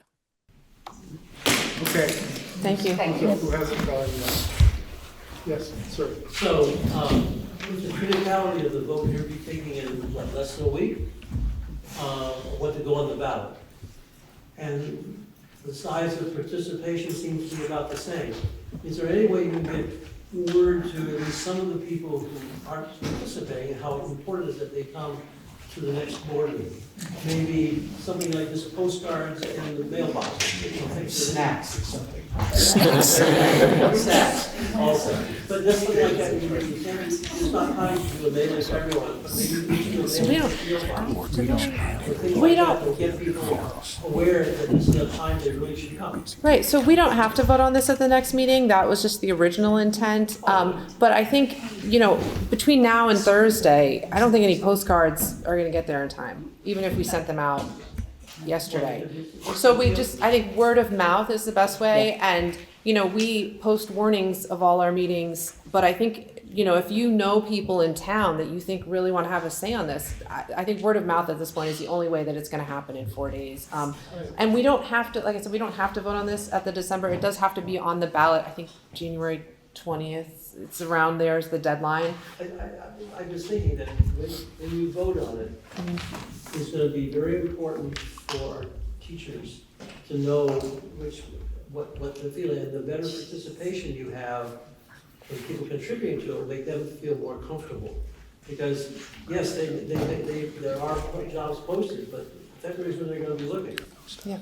Okay, David? David Holzapfel. Maybe.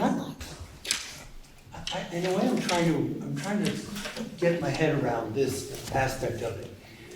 I understand that the board needs to deal with this upcoming year. But in 2 years, we're going to be having to have the same conversation.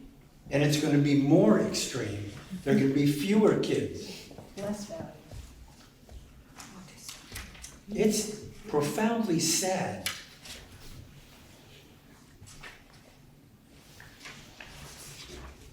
But I just don't see any reason not at this time to ask the town, should we continue to operate or not? Sorry, you said. He's just advocating to put that on the Okay, ballot. yeah, sorry, there's a lot of knots in there. I was just getting clear, you think it should be on the ballot, correct? I'm not expressing my opinion about this now. I am expressing my opinion about how I believe the board should approach this vote on a yes, no, operational, or yes, no, non-operational. Thank you. Any others? Kirk. I just wanted to respond to T. I've been sitting and thinking about it because, the operating budget you're looking at, T, is, it doesn't have kids from K to 2. So, and then you get over to 3, 4, you're looking at 2, 3 kids maybe per class. When I was on the board at the peak of enrollment, it was 120, and that was just like 4 or 5 years ago. So it's a fiscal cliff, and it's a student cliff. And I think a small class is 8 to 10 kids. I don't think a small class is 2 kids with 1 teacher. And as a parent, one of the best joys my kid had this year was being in the 7th and 8th and teaching the kids in pre-K, going in as a pre-K intern. And that's not gonna be there next year. The band's also not gonna be there. So I'm having a really struggling time with my kid who's like, Dad, there's gonna be less and less, and we're gonna have to pay more at the same time. And yes, I get the staff. Some of the staff are my friends. I bring them soup when they're sick sometimes. I feel that. I lobbied the board to include that severance, but they were already on it. So it is a tough time and it is sad, but we have to express the educational value that we're giving, where I feel like one budget will serve all the kids and one budget is serving some of the kids. Mm-hmm. So I think we have gone well over our time. I am going to ask Emily Long, our representative, to say, maybe specifically to this issue here, Emily, but also Paul Butler brought up Act 73. If you don't mind, give us just a minute of your wisdom on what's likely to happen with Act 73, given what Marlboro is going to be doing in the next either year or 2 years anyway. And then thank you all for coming and participating. It's been great. Thank you so much. Thank you. Yeah. Okay, thank you, Dan, Really? for thinking I have wisdom Yeah. about this, because there is very little wisdom that I'm feeling right now. First, I want to say I've been coming to Marlboro, listening to this conversation for weeks, months, frankly, years, and I want to applaud all of you for your engagement. It's not typical in every community that there's this type or level of engagement, and I really appreciate that. And I also want to say, as much as it feels really personal, and it is very personal to all of you, this conversation is happening across the state. I'm hearing from people all over the place about this. It's happening in our own county, in our own SU, and other towns. So that doesn't make you feel any better. It shouldn't even make you feel any better, but we have a demographic problem that we are grappling with and we're trying to deal with. I need to be right up front for those of you who don't know, and probably most of you do know this by now. I voted against Act 73, and I feel pretty strongly that that was the right vote to take, even though there's been a lot of pressure to do something. That does not mean that I am not very sensitive to the need to make changes to improve. First, as has been noted, students need to be first in the education, public education conversations we have. Students need to be put first. That's what our job is to make sure that we're educating kids to the best of our ability at a cost we can afford. And at a cost we can afford is where we're hitting the wall now. And our kids are losing today. I sit on a school board myself. I've been on a school board for now over 30 years. Or school boards over 30 years. And the pain that I am feeling as we go through budget conversations and you're feeling are different than they've ever been in the past, because we've never dealt with this kind of loss of enrollment. So the pressure is great in Montpelier to do something. The redistricting task force completed their work and put out a report that I think is invaluable to our future. And I'm hoping I can convince other legislators to take it seriously and make it invaluable to their decision-making as well. And I say this because if you haven't had a chance to look at it, go online, you'll see it, it's everywhere. It's huge. The report a summary is 41 pages, but the supplement, which really has a lot of focus on Windham County, I'll just state, it's, I don't know how many, 128 pages, I can't remember how many pages, I've got it in here, I had to print it out. it talks about ways that we can take steps to improve education for kids and lower costs over time. Our SU, and I applaud our staff at the SU, our superintendent who's gotten us involved, and our finance director too, where we are working with a collaborative, trying to find ways we can collaborate without necessarily doing the drastic consolidation that has been recommended by, frankly, first our governor and then the legislature as the next steps.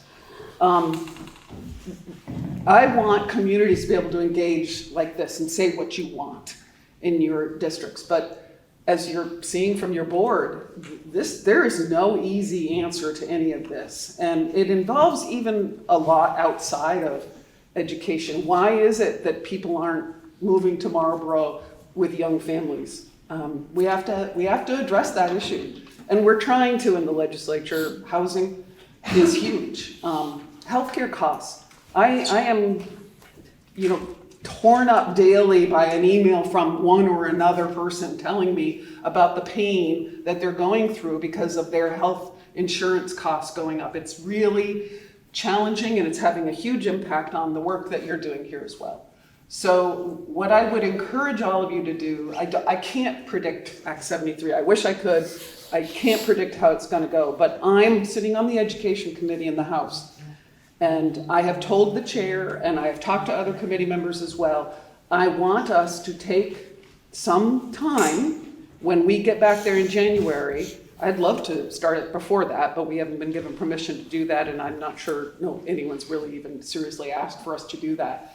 But we need to dig into the data that we now have in that Act 73 redistricting task force, school redistricting task force report. Because there's a lot of information in there that might be able to help us in our next steps. But the pressure is on, absolutely, to lower costs. And I want to be really sensitive about the artificial buy down of property tax rates that happened last year. That is having, as you heard today, a huge impact on your own budgets, on the budgets all over the state, right? It's artificially buying it down. You have to pay that back. But the reason why it happened last year was because it happened the year before that in Montpelier, and it happened the year before that in Montpelier. It's been going on for quite some time. We got a lot of revenue in during ARPA, from the federal government, and that gave us the opportunity to meet the needs of kids, and we had revenue to do it. Revenue is shrinking now, and there is no doubt about that. So being able to buy down property tax rates, I want to be able to do that again if we need to, just to offset this, but I don't actually agree with artificially buying down property tax rates. That's not a good way for us to operate anymore. And the reason we're doing it is because we keep hitting that wall, and we're trying to support the education that we're doing, we're providing for our kids in the state. But there will be things I'm going to be working on, and one of them is the excess spending threshold. I feel it's so punitive, and it's so punitive for rural areas and small schools. And that's really not okay with me. I mean, there was in the past we had excess spending threshold that we were able to stay under by really doing our due diligence. We can't do that anymore in rural small schools. And that's not okay with me. So I'm going to be trying my hardest to get that raised, or even to get new things we could exempt from it, or do whatever to help us in our rural areas. I only represent rural. And rural is feeling the pain more than ever. I don't want to ignore the fact that larger school districts are feeling pain too. They are, but they're not seeing the enrollment declines that we're seeing. So I need to hear from you, but I'm not the only one. You're a little bit preaching to the choir if you're agreeing with what I'm saying, but I still need to hear from you. You should send me emails, you should call me, you should talk to me. But feel free to get a hold of legislators across the state. The Ways and Means Committee needs to know what it's like to be in Marlboro. And so does the Senate Finance. So Senate Finance and House Ways and Means, And both the education committees need to be hearing from all of us in Vermont. And I applaud the work you're doing here, but reach out, because we need to know how challenging this is for our communities. Vermont's small, and every voice matters. So please reach out to me, tell me what you need. I'm not here to make any recommendation, because that's going to be up to you folks to decide what you want to do. I know how passionately I feel about public education, and we need to continue to support it in whatever way we can. So, thank you. Thanks, Emily. Thanks to everybody. Thank you for coming. Move to adjourn? Move to adjourn? I move to adjourn the meeting. Second.